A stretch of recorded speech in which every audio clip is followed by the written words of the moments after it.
Hello, and welcome to another motivational moment. My name is Musa Stewart, and thank you for joining me. Today, we're going to chat a little bit about something that's dear to my heart. It's a topic that I'm always interested in, and that's the topic of giving and receiving.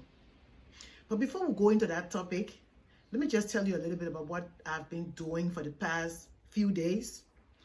As you know, most of us are stuck at home, not having the liberty of going out a lot due to the virus.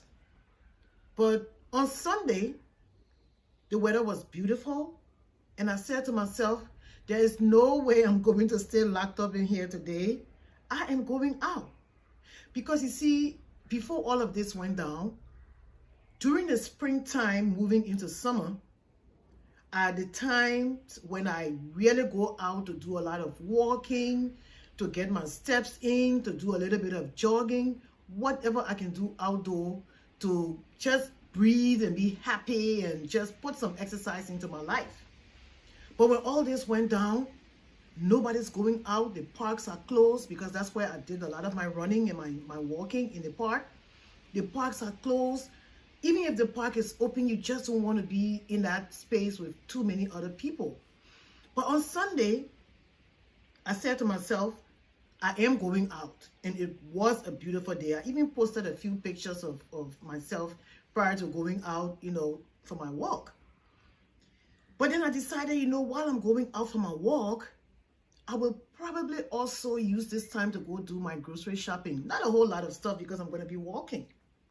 But I went out to walk, and I'm telling you, I didn't realize how much I missed the outdoor. It was so beautiful out there. I mean, the greenery, the smell of the grass, the roses. Look, outdoor is where we need to be. It's just beautiful. I mean, the creation is, God made the outdoor for us to be there. It's just unfortunate that at this time we don't have that opportunity a lot, because a lot of us have to practice or exercise social distancing, which is in our own favor and is good for us.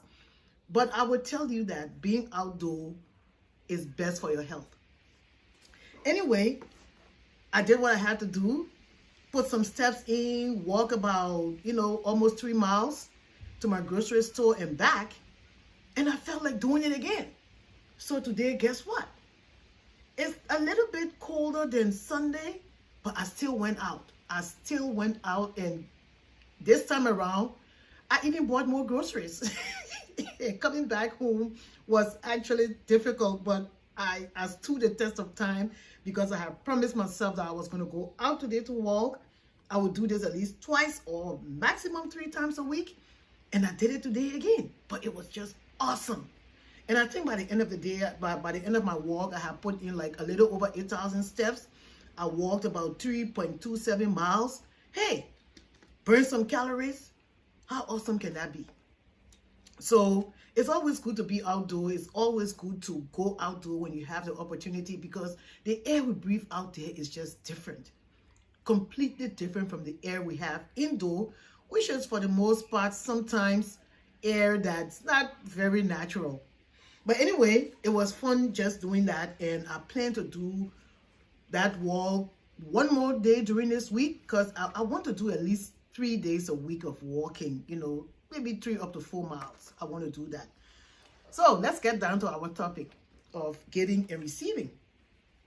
In life or in this world, whenever we give, it's expected that we'll receive something back in return. And you're right. But one thing we have to also understand is that when you give, what you receive in return doesn't always have to have monetary value attached to it. What do I mean by that? For instance, when you give to charity, what you receive in return may not be monetary. What you receive in return would be the satisfaction of helping somebody, of giving back, of paying it forward. So charitable giving is a different type of giving, and when you receive, what you receive in return is that satisfaction. It's knowing that you gave back to something that made you happy, or that you felt the need to give back to, And what you gleaned from it was happiness and being satisfied that whoever you intended to help received that gift and was happy about receiving that gift, and it changed their lives. It's about changing lives when it comes to charity. Then you look at, if you give love, you expect to be loved in return. It may not always be the case. When you give value, you expect to get value back in return. So what do I mean by value? And I want to talk a little bit more about value. And I'm talking about value right now, and want to emphasize value, giving value and getting value in return, because a lot of entrepreneurs, including myself, most of us want to make a lot of money when we start immediately. All our bets are up that, oh, I'm going to make all of this money. I need to do everything I can do. But here's what I learned over the years leading up to right now. When you are a business owner, first of all, you have to manage your expectations. Being a business owner means that you are at the giving side of things more than you are at the receiving side of things. You have to give value in order to get that value back in return. Because what you are exchanging with your customers is value. And what your customers will give you in return is value for what value you give back to them, what value you give them first. So as entrepreneurs, business owners, as people who are aspiring to be business owners, you have to think deeply about what you have to offer your customers. In fact, who are your customers? What do they want? You have to think about it. You have to do your research.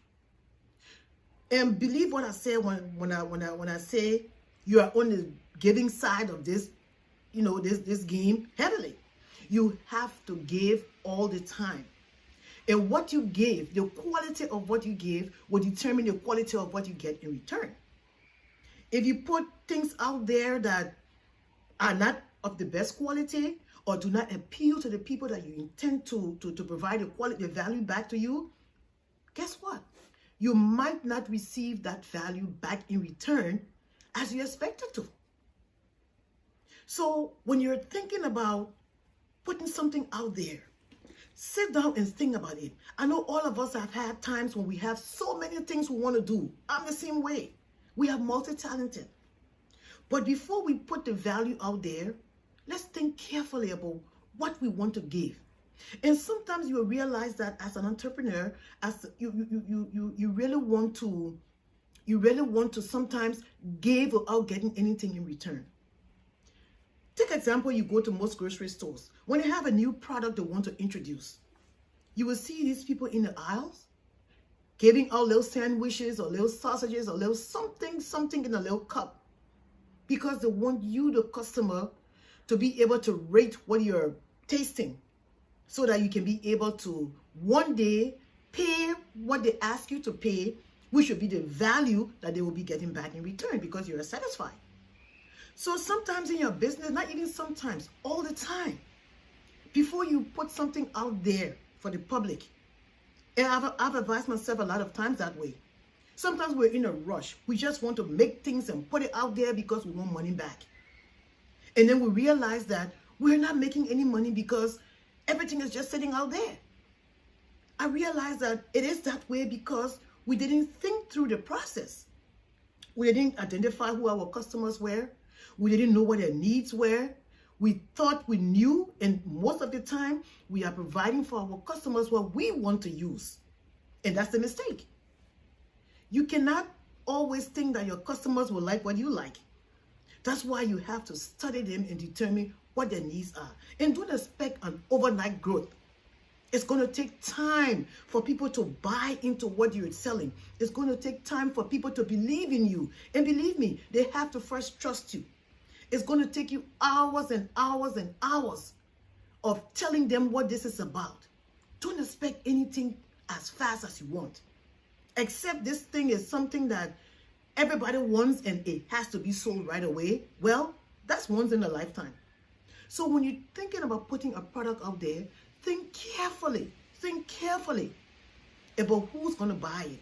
We've all made that mistake. We rush out and get things out, Because it looks pretty on you, because you use it and it's working for you, maybe other people don't want it. Have you tested the market? Have you thought about who's really thinking about buying it? So these are the questions that you have to ask yourself. When you give and you want something in return, think carefully about what you're giving. Because when you give value and the kind of value that people want, I believe that you will receive that value in return, and even multiple times in return. And that's how you grow. That's what growth is about. And as with any other situations in your life, not necessarily doing a business, but anything you want so badly, you have to study that thing. You have to understand what it is you want from that thing. If it's a relationship, understand what you want out of that relationship. It doesn't have to be a man and a woman or a lover's relationship. I'm talking about even making friends with somebody. What do you want out of that friendship? You have to understand it's a matter of giving and receiving. It's a matter of giving and receiving from both ends.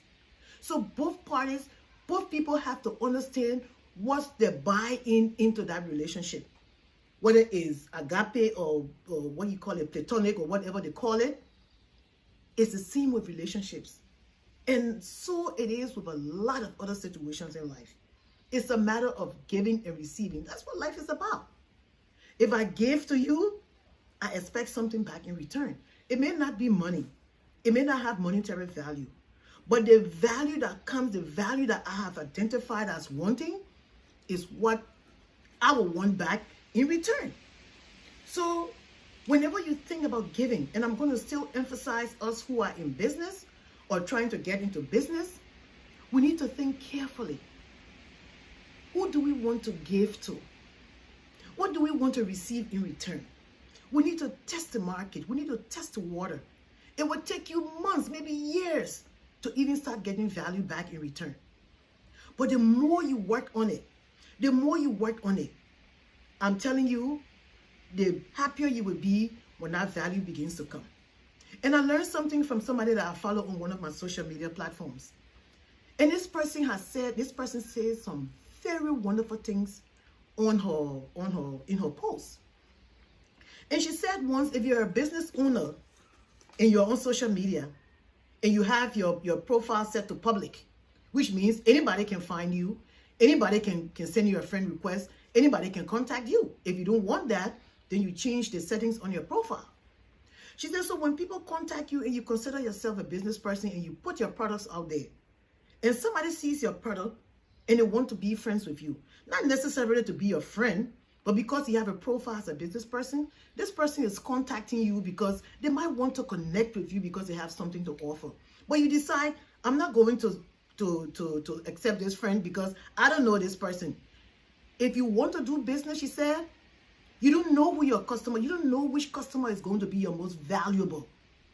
So you have to accept as many people as you can until you reach the point where that social media platform will say, that's your max, you can't receive anybody else. Then these people begin to follow you because they realize that you're at your max.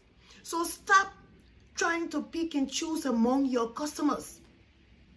I may not have the profile of the ideal customer you have in mind, but do you know what I'm worth? Do you know what value I will bring to your business? So we need to think about these things as we put our profiles out there and people come to us and want to connect with us. If I connect with you and I realize that it's something else, you are annoying or menacing, I have the right, social media gives you the right to block somebody, unfriend somebody, or just report them. But if you're doing business on social media, stop being selective about who you choose to friend. If you want to select people, then don't be a business person. Go and create a page and then do sponsored ads and let people decide to contact you that way. But if you have a social media profile on your personal account and people contact you, go ahead and accept them. Because you never know who that person will come in as a friend, as a connection. That will change the dynamic of your business. Everybody won't. I have met people on social media, I'm telling you, over the past 6 months, I have met people on social media who I didn't know before, never knew before. And I'm telling you, the value they've brought to my life It's changing the way I do things. It's completely changing the way I do things. So think seriously about what you want to give out there.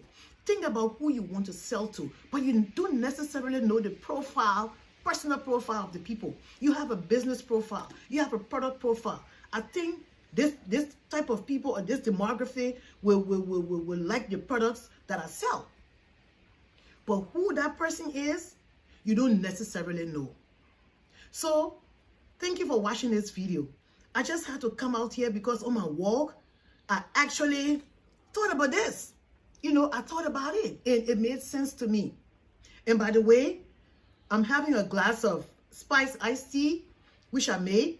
And just in case you don't know, I also have a lifestyle blog. It's called athomewithmusu.com, where I have a lot of recipes. You can visit my YouTube channel, which is the same name, At Home with Musu. And I have all of my videos posted there where you can enjoy some of these delicious recipes and juices as the summer is coming up. And you can just have fun making your own foods and your own juices. So I hope you enjoyed this video. And I'll be coming back to you with another topic as soon as I have one. And I'm also planning to start doing, coming in on Mondays to provide you with motivating topics. Because that's all we can do. We have to talk and help one another. What good is it? What good is it if I have information to share and keep it to myself?